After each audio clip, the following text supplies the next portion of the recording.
Hey everybody, welcome to the Premium Picks full card breakdown. And you know what? We'll give our bets to for UFC Fight Night, Rozenstruik versus Gaziev. Sorry we're late, but it's a fight night. Let's get to it. A-Train, you ready? Come on. All right, first fight of the night, we got Abdul Karim El Selwady versus Loik Radzhabov. Very tough fight to predict. I think that the grappling will kind of cancel each other out. And I think Radzhabov hasn't shown me anything great on the feet. So I think the big difference here is, I mean, not a big difference. The odds are close for a reason. But I think I give the edge to Abdul here. I just haven't seen Radzhabov do anything great on the feet. So I think that's going to be the difference here is going to be the striking. So I'm going to lean Abdul, but it's not a bet for me. What do you think? Well, I think Loic's a one-dimensional wrestler who has a suspect gas tank, and in all his PFL fights, he starts to slow down as the more he wrestles in the fight, right? But if you let him shoot at time after time, at time after time, he'll take you down 11 times like he did against Robovics. But whenever it was on the feet, Robovics, he was owning him on the feet. This can definitely go the distance, I think, because these guys, as the fight goes on, their gas tanks go slower. But let's go with Al Sawadi. He's actually has a wrestling base, and if you look at his older fights, he likes to push the wrestling. And I don't know how far he'll get with it. To be honest, when Loic is fresh, but as the guy tires, I think you know he might be able to get it down. But as you saw in his last fight, he's able to outstrike people too. I feel like he does overcommit on his strikes a little bit, but oh well. He's a young fighter. He's making his debut. He should be faster. He should be able to defend the takedowns, I think, because he's a wrestler, and that's the main thing. He does have that base. He does rush in, leave his chin a little high, but I don't think it matters here. Like Loic's not going to knock him out. I feel like the striking is so low volume and pitter patter. To be honest, the last two times he got floored were by like a knee and a spinning back elbow. So yeah, I don't see Loic having that in his arsenal. So, and those were two against two guys. I forgot who it was. One was the Brazilian guy with the back spinning elbow, and the knee was lucky. It was one of his you know, it happens to everybody, but I think he has the better strike. Actually lean hard on him here. I probably will put him on something. I lean hard on him here. I think he's gonna have a good debut. Showed a lot in his Dana White Contender Series. I think he was a big underdog there. Showed a lot. Outstruck a guy where they thought he would like go to the wrestling. So same thing here. I think he outstrikes him. Like you said, wrestling probably cancels each other out, but he's a way better striker. Way better. All right. Moving on, we got a real fun fight here. We got Vinicius Oliveira versus Bernardo Sopai. These are not common names. A lot of you won't know these two, but go watch some tape on them. These guys are fast paced. They both finish fights. Am I super confident? No, but I think whoever you bet on, you bet to finish because they're both huge finishers. And I'm gonna kind of repeat what I said last fight here. Like they're both good on the ground. They're both good grapplers, but I think Oliveira has a significant edge again in finishing this fight with strikes. So I don't think Oliveira is going to get tapped out. I mean, he's Brazilian. He's you got to think he's well versed. But he is well versed. But I just don't think he's going to get tapped out. And if he's not going to get tapped out, and the grappling cancels each other out, I think he's the more dangerous striker. So I'm going to be looking at possibly playing Oliveira to finish for better value. I mean, he's already only a minus 138, so there is value there if you like them. But because all their wins are finishes, I just think whoever you pick to finish. But what do you think? So I didn't get to look at Separaj or whatever his name was too much because I think Oliveira was supposed to fight some Yanis Gamuri guy before that fight fell down, and he had that one won easily because the other guy was just a pitter patter striker, and he was Vinicius here. He has really good striking. It's kind of unorthodox. It's that lanky man striking. He is 19-3. All three losses come by KO. And I looked a little bit at the other guy, and he wins majority by KO. So that is the win condition, and you're right on that because Vinicius, he's that stalking type striker, really good leg kicks, throws with a lot of power. If you watch his like earlier fights in the smaller regional promotions, he throws hard, but he does leave openings. He leaves his chin in the air. He gets hit a lot more than I'd like for a striker with such lankiness. Sort of like the tall man defense, but not the tall man defense. Who was he fighting? He fought a guy named Talib. He got knocked down pretty hard, and he's the first or early second round. Came back pretty hardcore, and then after that, he did end up losing the fight, but he showed that he could fight through adversity, and he does have sort of like a decent chin. So I got to take a look more at Separaj or whatever the guy's name is. I didn't get to break him down as much as I'd like. So look in the comments for my like more about it. But Vinicius is he's a well-rounded striker, throws with good power, but his striking defense lacks. So if I find anything in the other guy that could exploit that, that would be the only thing. Otherwise, I would probably stick with Vinicius in this case. I think it's going to be a fun fight. They're both finishers. It's going to be a fast pace. It should be a fun one. Yep. All right. Moving on. We've got Ludovic Klein minus 800. Disgusting versus AJ Cunningham plus 550. I wanted to bet Ludovic Klein because I do think he's the much better fighter, but he's had some weird performances too, where he just underperforms. He's absolutely the pick here. I think he's the much better fighter, but minus 800. I'm not putting minus 800 on Ludovic Klein. I mean, he has been low volume sometimes, but yeah, he should be better probably everywhere, to be honest. But I think he should be able to keep the standing and win the stand-up regardless. What do you think? I do think the fight goes a little bit longer than 1.5 rounds. So maybe Ludovic Klein over 1.5 rounds. I think he's definitely the better fighter here. He's definitely got the crisper striking. Like you said, low volume. He doesn't throw to the leg. He has been fighting better lately. And he has 3-1 and 1 in his last five. And he has been cashing as an underdog. And he's definitely not an underdog here. So yeah, I mean, it's hard not to pick him here. It's a good spot for him. Cunningham, from what I've seen, and I saw a little bit of tape, is that he tough, but he gets hit. But he tough. So I think he can last. Ludovic Klein doesn't throw it. He's been throwing more lately, though. So, most of his finishes come via that crazy head kick he has. So if he's just punching this guy in the face, I think this guy could take like 200 punches to the face and be fine and go farther on. So I'm looking for value on the length of the fight with Ludovic Klein as a pretty easy pick in this fight, to be honest with you. Yeah, no, I agree 100%. Moving on, we got Christian Leroy Duncan minus 300 versus Claudio Ribeiro plus 240. Claudio Ribeiro, he's a pretty big, powerful guy. He's kind of kill or be killed. He's not very good. I mean, if you're sloppy and you get into that kind of fight with him, sure, he can knock you out, absolutely. But he's been knocked out himself. And then you got Christian Leroy Duncan, who let me down because I did pick him over. I got burned on one of his I fights. had him on that same fight. It was the Armin Petrosian fight that we Yeah. agreed on. Yeah. So he did burn me there, but I still trust him to get this done. Like I said, Ribeiro wins, kill or be killed, but Christian Leroy Duncan, when he loses, it's like decision or something. Like he doesn't get killed. So I don't think Ribeiro is going to knock Christian Leroy Duncan out. In fact, wouldn't shock me if Christian Leroy Duncan knocks out Ribeiro. And I know that maybe that seems far-fetched too, but I'm going to believe in Christian Leroy Duncan once again to get this done. I just think he's better. He's elusive. I don't think he's going to get chinned.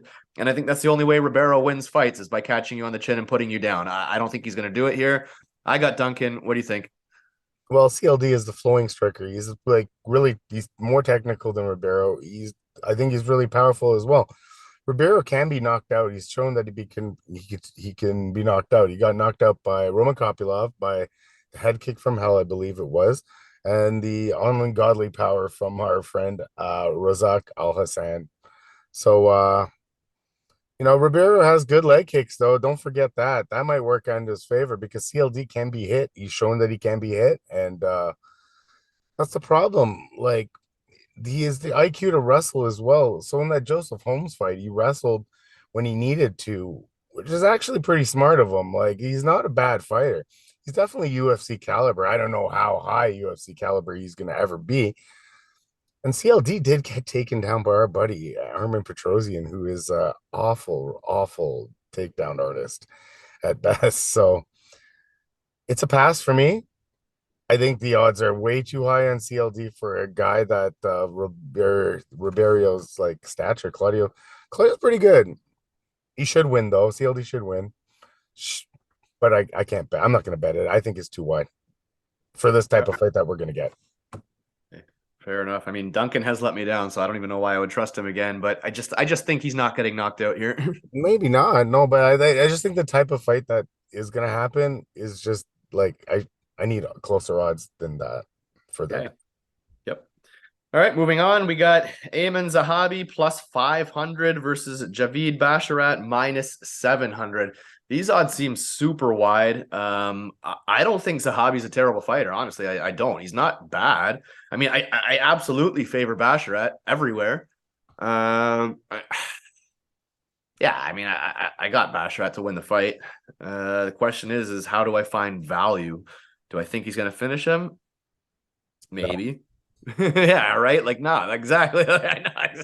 Exactly. Like, that's the only thing. Like, I'm done betting minus 700s. There's just no value. I try to find spots that I can get to at least like minus 200, at least. I just can't find anything here that I like. So, like you just said, it's a pass, but I do think Basharat wins the fight. What do you think? Zabi, the problem with Zabi is now he's a 36-year-old lighter in the lighter weight class.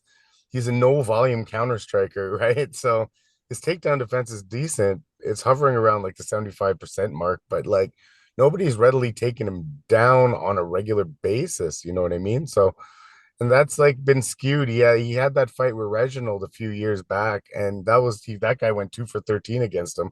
So yeah, you're gonna be pretty high if a guy goes 2 for 13 against you, really. You know what I mean? So now Ricardo Ramos is the closest thing to like a Basharat that Zahabi's fought, and he got taken down 3 out of 5 times. And I find that and it put me on the record here to say that Basharat's probably better than Ricardo Ramos, right?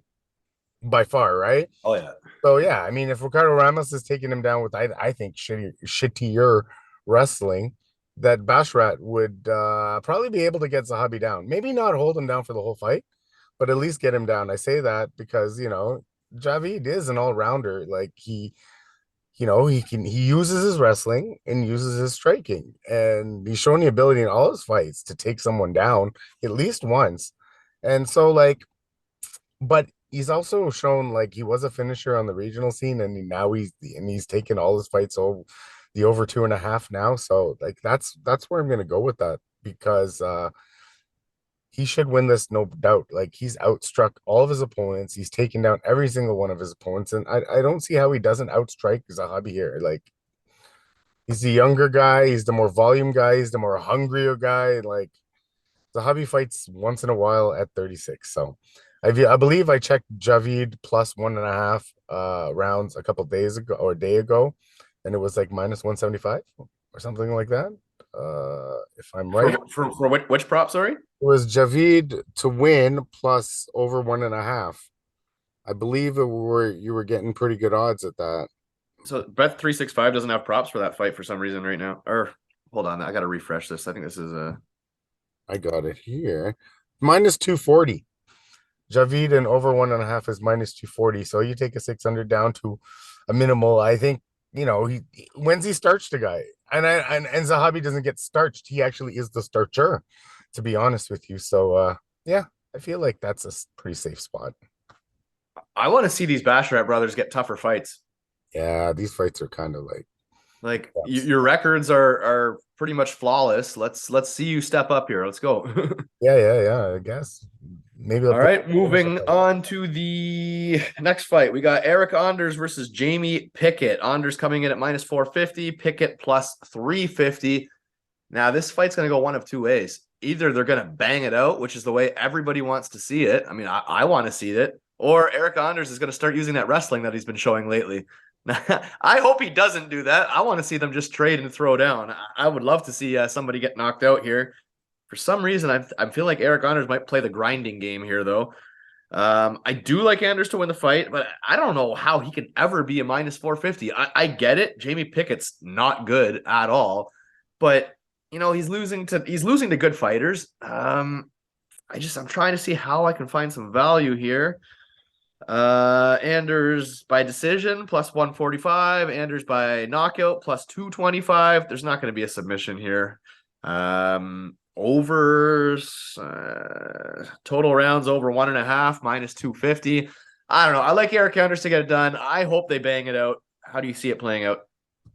Eric Anders minus 400. God, live the day. But yeah, I mean, buddy, he's the better fighter. He's the more durable fighter. He's the better striker. He's the better grappler. He's the better wrestler.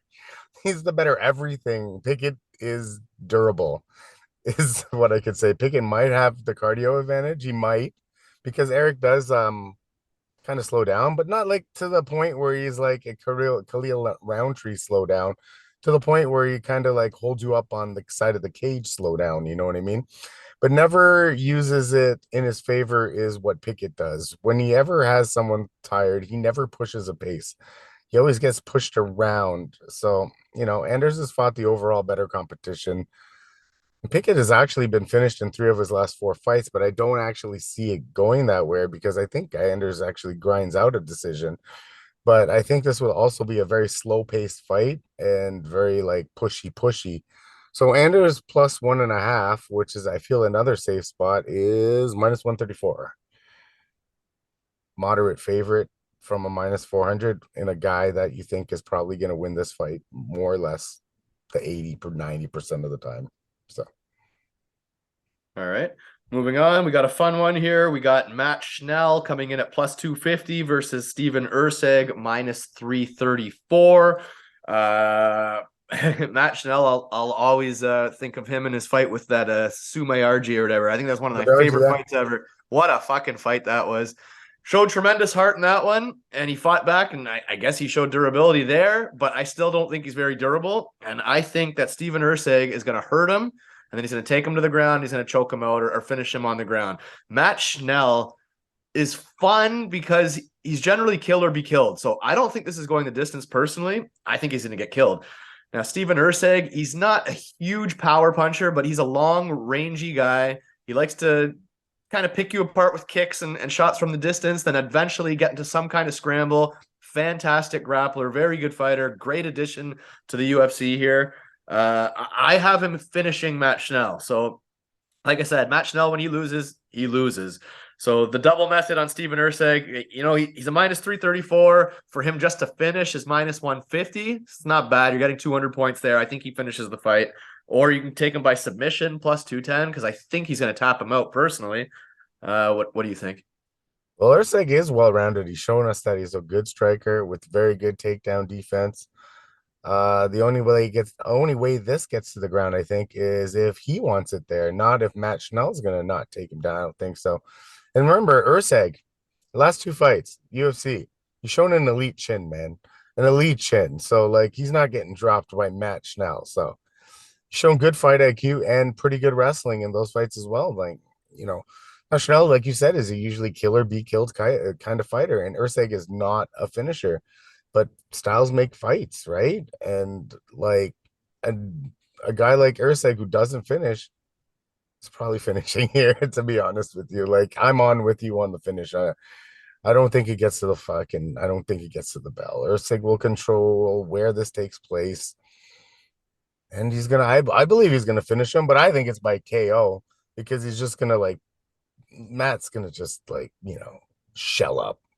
But he gets on the ground, Erceg might just snap on a choke or something like that. So I just think regardless, I mean the minus 334 is damn safe because I don't see Erceg I don't see any way he loses the fight, to be honest with you. But I said that about Moreno and that could happen. But dude, this I one's had different. so much fucking going on that fight. Fuck. I had a lot going on that fight too, and yeah. So, but this one seems a little bit better because it's a little lower of competition. You knew Royval would actually come up with it. Schnell, he brings it for T minus minute and a half. But Erceg, that elite chin, that's what's gonna happen. He's not gonna tap out. And if Matt ever gets him in some sort of submission, he'll have to put him out to make him go out because he's not gonna tap out. No, because Erceg's tough like that. He looks like Steve Carell from The fucking Office, but he's good like that. that's exactly who he looks like. No, but I think he's one of the safest picks on the card, guys. If you're parlaying a money line, he's safe as hell. Yeah, I agree. All right, moving on. We got Umar Nurmagomedov minus 1,200. Insane versus Bekzat Almakhan plus 700. It's funny because Bekzet's not a bad fighter. If you watch tape on him, he doesn't look like a bad fighter. Unfortunately, he's fighting Umar, and like Umar is a beast. Like nobody even wants to fight this guy. Umar can't get fights because nobody will sign to fight him.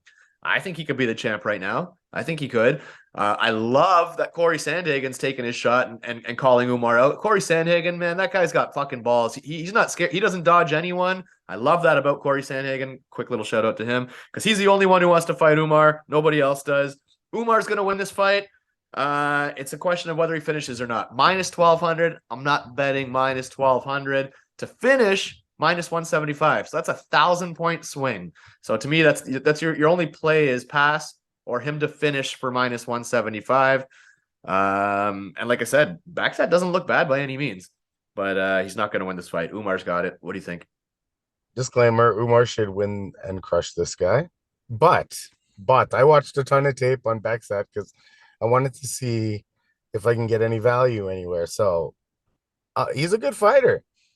And I'm going to bet on him probably the next time he fights in the UFC because this is probably going to be a loss, to be honest with you. His striking looked good. His striking defense looked good as well. Timing on his takedown is really good, but he's not going to take down Umar Nurmagomedov. But from the tape, the timing on his takedown is good. Umar is too good a wrestler to let this happen, but this guy showed good heart. He took some punches right to the eye. He's 14-1. He's shown finishing ability on the regional scene. He has cardio. He has heart. He has toughness. He has durability. He's shown all those on the regional scene. His only loss was by sub, which is probably how he might lose here if it happens. But I have a certain feelings that this fight might go a little bit longer than people give it credit. I don't know if Umar's just going to walk in and beat this guy like right away. I don't know. I think this guy's a little tougher than people give him credit for. Umar and over 1.5 is minus 150. I kind of like that. I also sneaky play is like I like Umar by decision because this guy doesn't go away. Because Umar's supposed to smoke this guy. Why is the decision only plus 130? That's what gets me. Like it should be plus 300 because this guy should get blown away, but he shouldn't get blown away. If you actually look at this tape, pretty good, not bad. He's fought nowhere close to Umar, but who has? Who is Umar? Who is close to Umar? But like what I've seen of this guy, I mean, he should put on a fight at least. You know, I don't think he's gonna on the feet. He doesn't look like he'll be lost against. I think Umar is a better striker than Khabib ever was, right? So, Way better, and, way better. yeah, and that's his bread and butter, right? Like I think he's more of a striker than he is a takedown artist. You know what I mean? So like Umar doesn't push the takedowns unless, it flows. He lets Umar, if you watch it, he flows, right? He starts with the striking and flows to the grappling. Unlike the Eagle who used to push the grappling first because his striking was a little bit behind. And I say that with all due respect because he did win a lot of fights with his grappling, Khabib, but Umar seems like a Khabib 3.0, not even a 2.0. Just well-rounded. But this Beksak guy, I watched a lot of tape on him, man. Like a lot. He seems tough. And I think this fight gets dragged down a lot longer than people think. I think the fact that nobody wants to fight Umar, the fact that he wants the title shot, like he wants the big fights, he's just not getting them. I think he knows that he needs like a statement win, like he needs another finish. Like another nasty Raoni Barcelos knockout, like another, hey, you can't deny me, you can't stop me. And as much as I think that this Beksak guy's a good fighter, I think Umar's going to get the finish here. It's true, but we don't know about Beksak really like facing good competition. Maybe this guy's as tough as nails, and Umar just tries to put it away. He can't. I don't know, man. He looked tough on tape, so Yep. I'm only going by what I saw. So. Yep, for sure. All right, moving on to the featured fight. We got Alex Perez versus Muhammad Mokaev. Perez plus 275, Mokaev minus 350. I think this is actually the best value you've gotten on Mokaev ever, to be honest. This guy usually comes in at like minus 1,000, and he's actually coming off probably one of his better performances. I think didn't he just finish Tim Elliott? So Alex Perez has been so inactive, and he's been tapped out 5 times. I really think Mokaev is gonna. I know Mokaev is known to be kind of boring and that fucking humper style, whatever you want to call it. But I think he's gonna tap out Alex Perez, getting plus 160 on the submission. I mean, he's not some big striker. He's not gonna get the knockout. So it's either decision, submission. I see him tapping out Alex Perez for plus 160. Give me Mokaev to get it done, and I think that's the best value you're gonna get on him for a long time. So that's gonna be my play there. What do you think? I think you're right. Mokaev is still undefeated. Remember this. Shows great fight IQ. He has good fight IQ. If you ever watch him fight, he has good fight IQ. He's fought through the adversity. He fought through a busted knee. I thought his knee was gonna fucking pop out of his leg. He shows great grappling and wrestling every fight. He pushes the takedown. He's faster. He hits a bit harder than Perez. And these are the guys that we like to bet on. Guys that push wrestling, guys that do this kind of stuff is the guys that win minutes in fights. Perez, his sub defense, like you said, is lacking. He may shoot in on Mokaev, but he leaves his neck right there for the taking. And he's a giver upper. He'll tap. He will tap. He does not. He doesn't. You know how Mokaev, when his knee was getting ripped out of his body, did not even think about tapping? Perez would have tapped 3 seconds before that. Like, I give him no credit for any durability. Uh, this is a huge step up for Mokaev because Perez is legit. He's a legit good fighter, but he's not nearly active enough for me to bet on him. And I think Mokaev is the way more younger, faster striker, and the grappling can get done. So, like I said, Perez leaves his neck out there. Mokaev will snatch. Mokaev will snatch that neck. For some reason, I see guillotine happening here. Yeah, well, yeah. I mean, dude, if Same you can sort of Figueiredo thing. out scramble Tim Elliott and tap Tim Elliott, I think I don't know. I think this is a slam dunk here. I think. I think, well, the minus 334 is safe as hell, I find. That's not even a question. Quite the worst question is this fight actually going to happen, or is Perez going to pull out for the 45th time in his career, right? So we'll see. All right. Moving on to the co-main event, we got Vitor Petrino minus 334 versus Tyson Pedro plus 250. This is another fight where I feel like this is actually good value. I think Vitor Petrino is a fucking beast. And yes, he's raw, and I'm sure like that can catch up to him at some point. At some point, somebody will catch him or whatever. But Tyson Pedro stinks. I think Tyson Pedro fucking stinks. So I think he's gonna get owned here. I think like anywhere that this fight wants to play out, he's getting creamed. Like I don't think this is going the distance. I don't think this is going 2.5 rounds. You know, you got the Vitor Petrino to finish is like minus 140, so you're getting like 200 points better there. To finish under 2.5 brings you to even.